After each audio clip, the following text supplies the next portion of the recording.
Hoy vamos a ver una investigación explosiva que expuso cómo el dinero de la gente, el dinero del contribuyente que paga mes a mes sus cuentas, sus impuestos, ese dinero terminó financiando al terrorismo, así como escuchó.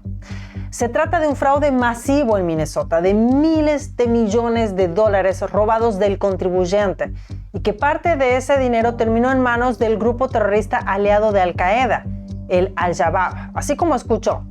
Fondos que deberían destinarse a las personas más vulnerables, personas que están dentro de programas de vivienda, de programas de nutrición infantil, programas de salud, de atención médica, terminaron fluyendo hacia redes clandestinas, terminaron en empresas fantasma, en estructuras criminales que, según fuentes federales, operaban desde hace años a plena luz del día. Pero no solo eso, sino que los costos de estos programas que supuestamente ayudaban a la gente, estos programas sociales, justamente se dispararon sin explicación. Cada vez eran más caros los costos de estos programas, mientras que las autoridades estatales miraban para otro lado, mientras cada vez surgían más advertencias sobre este tema. Con una burocracia que mantenían las barreras bajas y controles mínimos. A todo esto, por supuesto, los contribuyentes pagando mes a mes sus cuentas, pagando todos los impuestos. Y no solo eso, sino que este presunto fraude beneficiaría no solo a delincuentes locales, como dije antes, sino además, al parecer, algunos de los acusados enviaban este dinero al exterior a través de sistemas paralelos de transferencia que, según investigadores antiterroristas, terminaban alimentando al Al-Shabaab, es decir, el grupo terrorista aliado de Al-Qaeda. La pregunta es, ¿quién permitió todo esto? ¿Y por qué recién ahora empiezan a aparecer los primeros detenidos? Cuando los casos en realidad se vienen acumulando en decenas y los fiscales dicen que todavía no estamos ni viendo la mitad del problema. Pues hoy en América Revelada vamos a desarmar toda esta trama pieza por pieza. Las empresas ficticias, las redes de remesas, los programas sociales desbordados, las advertencias ignoradas. También los documentos del Departamento de Justicia y los testimonios de varios investigadores federales que hablaron con City Journal, que presenta esta investigación, porque se trata de una investigación que no es solo fraude, como vimos, se trata de seguridad nacional, se trata del dinero de la gente en manos equivocadas, en manos de terroristas. Y esto es lo que pasa cuando el sistema falla, y pocos se atreven a decirlo. Así que quédese porque los datos que veremos hoy revelan una verdad incómoda. Cuando el sistema falla, el precio siempre lo paga la gente, lo paga usted. No se lo pierda. Muy buenas noches y bienvenido a América Revelada. Para entender la magnitud de lo que está pasando en Minnesota, hay que empezar por el principio, ¿verdad? Por el programa exacto que abrió la puerta a uno de los fraudes más grandes y más peligrosos de los últimos años.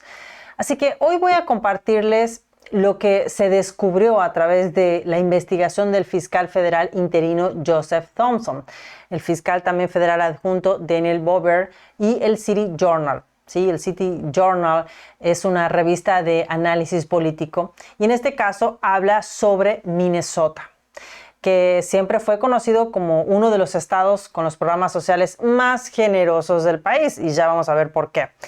En teoría, esto en realidad debería ser algo positivo, ¿verdad? Ayudar a las personas mayores, ayudar a los enfermos, a familias vulnerables, a personas sin hogar. Eso parece todo bien. Pero según la investigación del City Journal, esa generosidad se combinó con una burocracia debilitada y controles casi inexistentes. Y ahí es justamente donde comienza todo el problema. Uno de los programas clave de este tema se llama Housing Stabilization Services, es decir, el programa de estabilización de vivienda, ¿sí?, del Medicaid estatal, que tenía un propósito noble, escuche bien, ayudar a las personas con adicciones, con problemas de salud mental, a personas discapacitadas o en riesgo de calle, a que estas personas puedan conseguir una vivienda. Hasta ahí todo bien. Sin embargo, fue diseñado con una frase que cuando se la diga, usted ya va a entender cómo va a terminar todo. Barreras bajas de entrada y requisitos mínimos de verificación. ¿Ya se imagina el resultado? Bueno, si no se lo imagina, se lo cuento. El programa costaría, al comienzo dijeron que costaría los propios creadores dijeron solo 2,6 millones de dólares al año. Pero 2 millones de dólares al año, 2,6 millones de dólares que nunca ocurrió.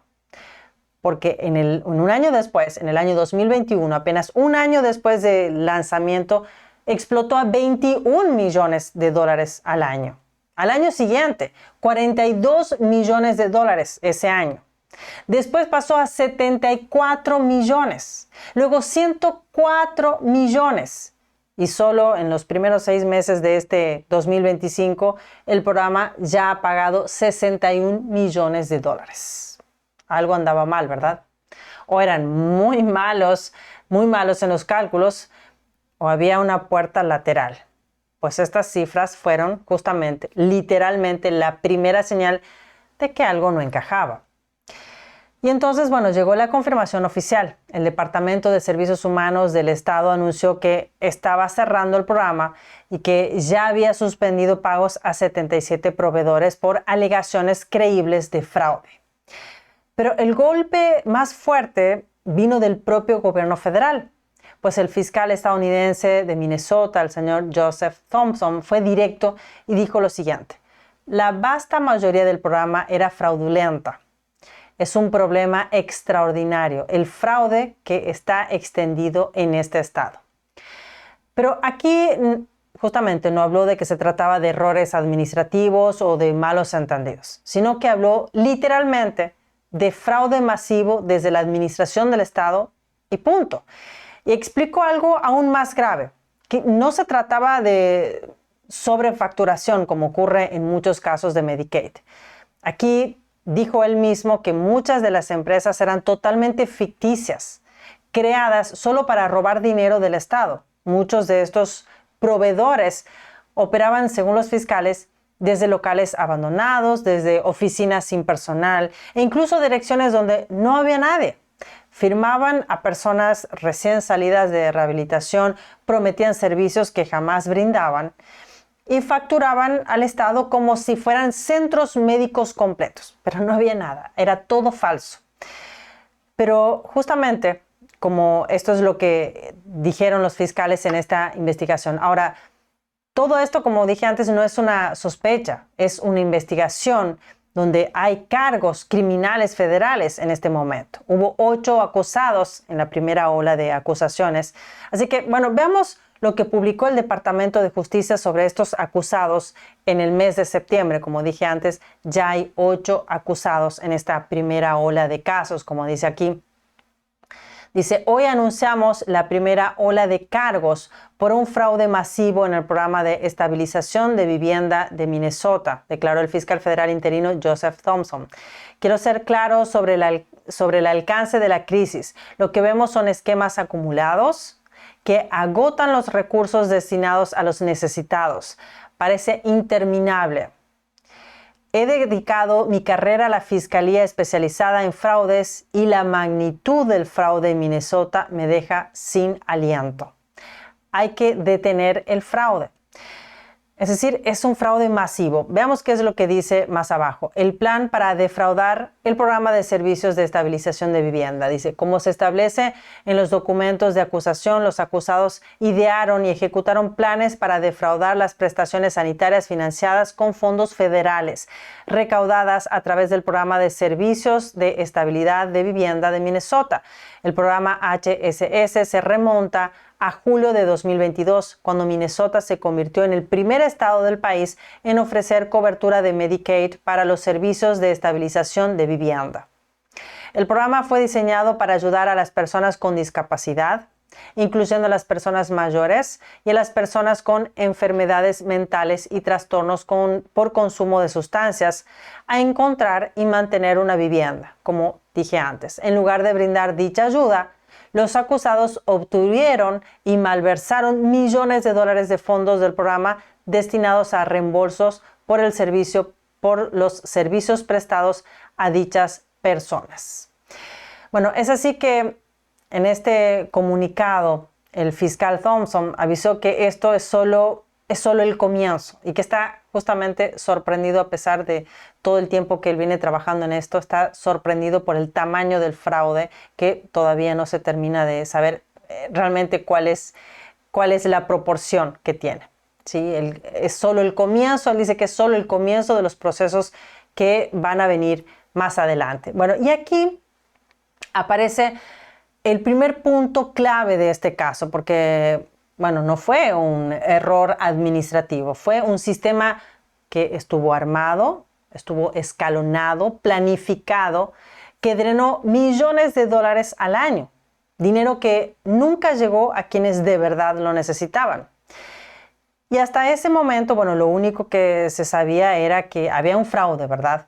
Pero lo que nadie imaginaba, y que hoy sabemos por fuentes federales, es lo que venía después, el destino final de parte de ese dinero. Y ahí es donde esta historia pasa de ser un fraude estatal a un tema de seguridad nacional.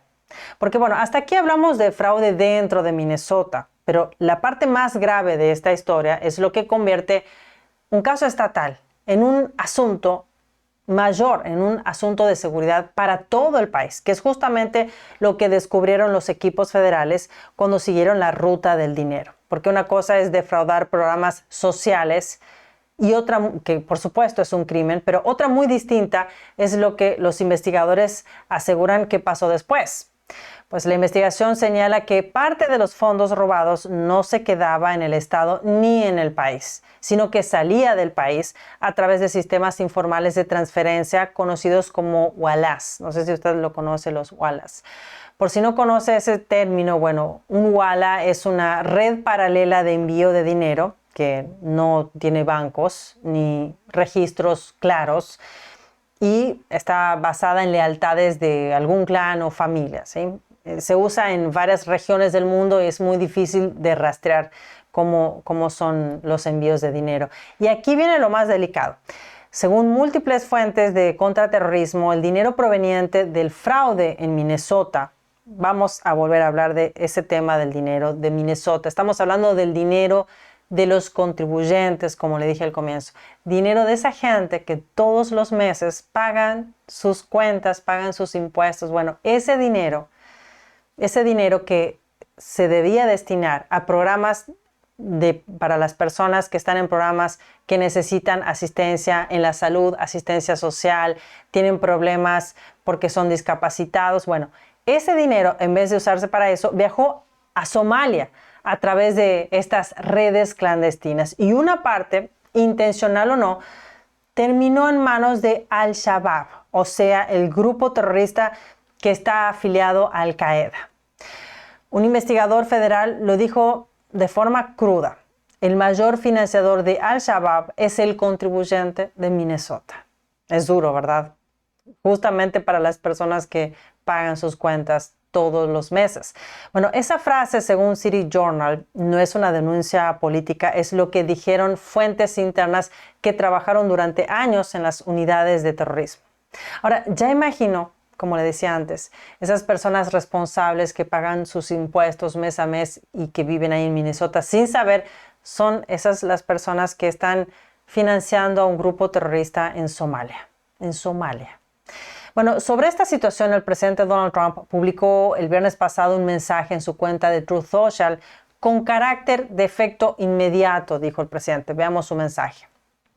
Dice: Minnesota, bajo la dirección del gobernador Tim Walz, es un foco de actividades fraudulentas de lavado de dinero. Como presidente de los Estados Unidos, por la presente, pongo fin con efecto inmediato al estatus de protección temporal, TPS, para los somalíes en Minnesota. Las pandillas somalíes están aterrorizando a la gente de ese gran estado y miles de millones de dólares han desaparecido.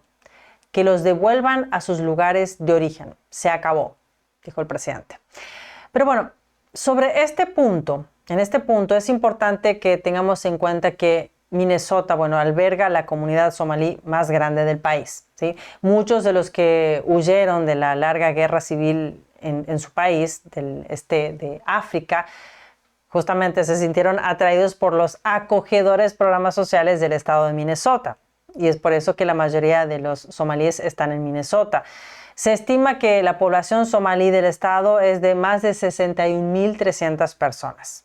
Sin embargo, el número de migrantes afectados por el anuncio del presidente Trump de que quiere poner fin al estatus de protección temporal o TPS podría ser muy pequeño, cubriría solo una parte muy pequeña de esa gente. Pues un informe elaborado para el Congreso en agosto mostró que el número de somalíes cubiertos por este programa TPS solamente son 705 a nivel nacional, lo cual, bueno, no generaría un gran impacto a la comunidad somalí en Minnesota.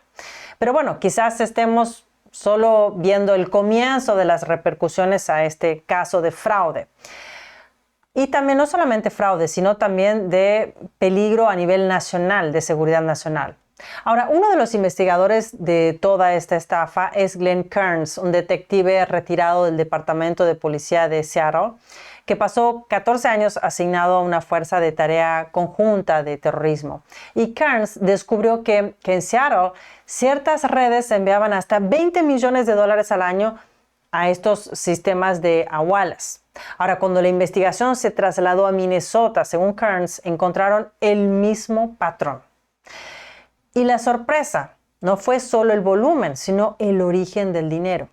Kearns obtuvo registros completos de las transferencias y, según él, muchas de las personas que enviaban dinero estaban recibiendo beneficios estatales, es decir, programas de vivienda, asistencia médica, subsidios, las mismas ayudas que, según la investigación, estaban siendo explotadas ilegalmente. Y aquí, bueno, surge la pregunta clave. Aunque el dinero no fuera enviado con intención terrorista, ¿igual iba a beneficiar a Al-Shabaab? La respuesta es sí. Pues un exfuncionario federal que trabajó en 2 casos de terrorismo explica que cada dólar que se envía a Somalia beneficia al Al-Shabaab de alguna manera, directa o indirectamente. Ellos toman una parte, porque así funciona ese sistema de recaudación allá, a través de un impuesto informal sobre todas las transacciones que realizan los hawalas bajo su influencia. Y de nuevo, esto no se trata de teoría, no se trata de especulación, se trata de testimonios de agentes que trabajaron de manera, infiltrados, que siguieron el rastro del dinero y que vieron cómo la red funcionaba desde adentro. Incluso, un tercer especialista que colaboró para agencias federales dijo algo que, si uno lo piensa como él lo expuso, cambia completamente la dimensión del caso, porque si el vínculo entre fraude local y financiamiento terrorista no es hipotético, si se trata de algo real, lo que dice esta investigación, si algún día ocurre un atentado conectado con estos fondos, la historia se va a ver con otros ojos. Por eso los fiscales están avanzando en silencio y por eso dicen que aún no estamos ni a la mitad del camino para entender el tamaño real de esta red.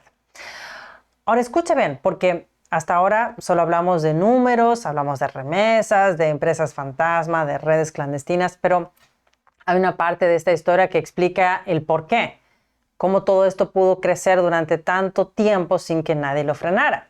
Y aquí tienen que ver ¿qué? La política, los políticos y los medios de comunicación con influencia local también. Es así que, en este punto quiero que vayamos directamente a la investigación del City Journal y leamos desde ahí lo que ellos dicen, lo que encontraron. Dice, Gaither, el señor Gaither, David Gaither, es un ex senador de Minnesota y líder de una organización sin fines de lucro, por si usted no lo conoce. El señor Gaither cree que los principales medios de comunicación, junto con la élite demócrata de Minnesota, han ignorado durante mucho tiempo el fraude dentro de la comunidad somalí. Esto, a su vez, permitió que el problema se propagara, dice. Los medios no quieren sacar a la luz este asunto, dijo Gaither. Y si eres político, es una desventaja significativa distanciarte de la comunidad somalí. Si no logras el apoyo de la comunidad somalí, no puedes ganar Minneapolis. Y si no logras ganar Minneapolis, no puedes ganar el estado. Punto final. Es decir, que todos tratan de estar ahí complaciendo a esta comunidad importante de somalíes. Dice, los estafadores han aprovechado su creciente influencia política para cultivar vínculos estrechos con los funcionarios electos de Minnesota. Varias personas involucradas en el programa Alimentando Nuestro Futuro, este es uno de los programas, donaron o aparecieron públicamente con Ilhan Omar, la congresista somalí de Minneapolis. El subdirector de distrito de Omar, Ali Isse, abogó por Alimentando Nuestro Futuro, este programa. Omar Fateh, ex senador estatal que recientemente se postuló a la alcaldía de Minneapolis, presionó al gobernador Tim Walz para que apoyara el programa. Y uno de los acusados actualmente, Abdi Nur Salah, fue asesor principal del alcalde de Minneapolis, Jacob Frey. O sea que, bueno, presuntamente, según esta investigación, este programa, Alimentando Nuestro Futuro, es donde se detectó un fraude masivo con el apoyo político. Y aquí me gustaría que repasemos los nombres para que podamos entender de quiénes serían esos políticos. Estamos hablando de Ilhan Omar, representante federal por Minneapolis, que posó públicamente con individuos vinculados a este programa Alimentando Nuestro Futuro. Y su propio subdirector de distrito, Ali Isse, intervino a favor del programa. Aquí está, Ali Isse.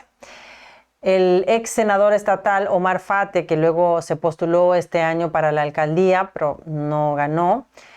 Ganó nuevamente el alcalde que ya está. Lobió al gobernador Tim Walz para que se aprueben más fondos para este programa. ¿Sí? Más fondos, como vimos, fue creciendo el dinero destinado a estos programas. Y también, como leímos recién en la investigación del City Journal, uno de los acusados de este programa, el señor Abdi Nur Salah, fue asesor del actual alcalde de Minneapolis, que ganó por segunda vez la alcaldía, el señor Jacob Frey. Además, bueno, varios exfuncionarios estatales dijeron bajo anonimato que nadie quería ir en contra de estas organizaciones porque hacerlo podría interpretarse como atacar a una comunidad o como racismo. De hecho, David Gaither, como dije antes, ex senador de Minnesota, dijo a City Journal, es el manual de operaciones. Cuando hay dudas, acusan racismo. Eso hace que muchos se callen. Y ese miedo a ser etiquetado es lo que todo este tiempo frenó las auditorías, fue lo que retrasó las investigaciones y permitió que este fraude creciera sin control cada vez más. Ahora, el señor Kayesh Magan, un ex investigador de fraude de la oficina del fiscal general de Minnesota, que es estadounidense pero de origen somalí, dijo el año pasado, tenemos que enfrentar algo que es incómodo y verdadero. La mayoría de los acusados son de la comunidad somalí, es decir, de su comunidad. Ahora, decir esto a este señor le costó críticas, le costó ataques y aislamiento. Pero también, bueno, permitió abrir la conversación que, según City Journal, la clase política del estado evitó durante años.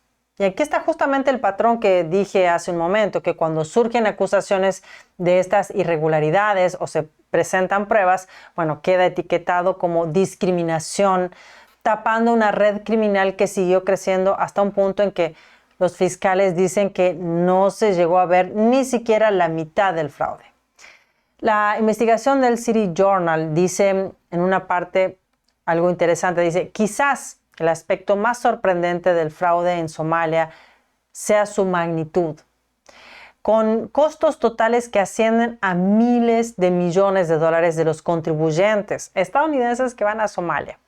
Esto plantea la pregunta, ¿qué pasó con todo ese dinero? Las redes de fraude somalíes han enviado enormes sumas en remesas también. Es decir, somalíes que están en Estados Unidos envían dinero a sus familias en Somalia o transferencias de dinero desde Minnesota a Somalia. Según informes, se estima que el 40% de los hogares somalíes reciben remesas del extranjero.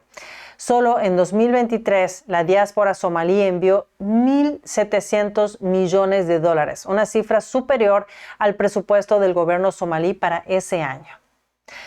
Ahora, bueno, todo esto no solo está revelando un fraude económico, sino está revelando vínculos con grupos terroristas.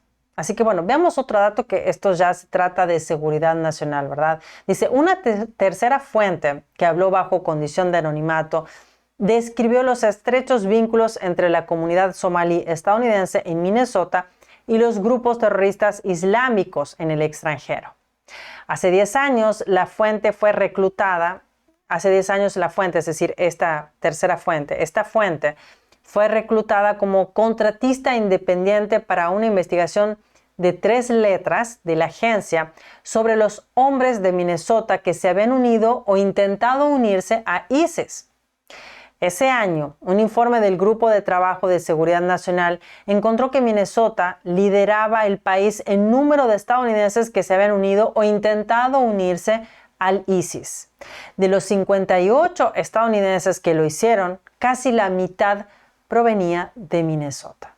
¿Sí? Es decir, casi la mayoría venía de Minnesota, que intentaba unirse a un grupo terrorista.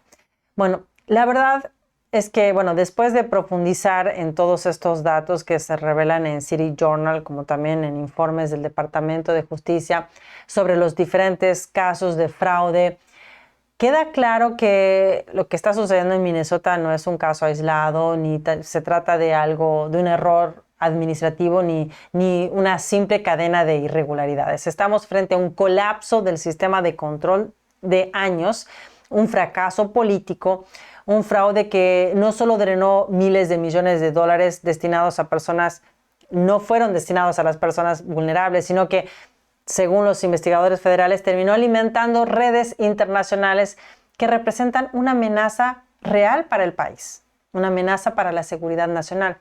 Y aquí es donde vale la pena detenerse por un momento, porque estos programas de vivienda, los programas de nutrición infantil, los programas de salud mental que tiene el país, los programas para los discapacitados, fueron creados para ayudar a quienes más lo necesitan, es decir, a niños, ancianos, a familias que tienen necesidades. Pero cuando un sistema así se convierte justamente en un campo de explotación, cuando los controles desaparecen, cuando se prioriza la corrección política por encima de la auditoría, cuando se teme investigar para no ofender, bueno, el resultado siempre termina siendo el mismo.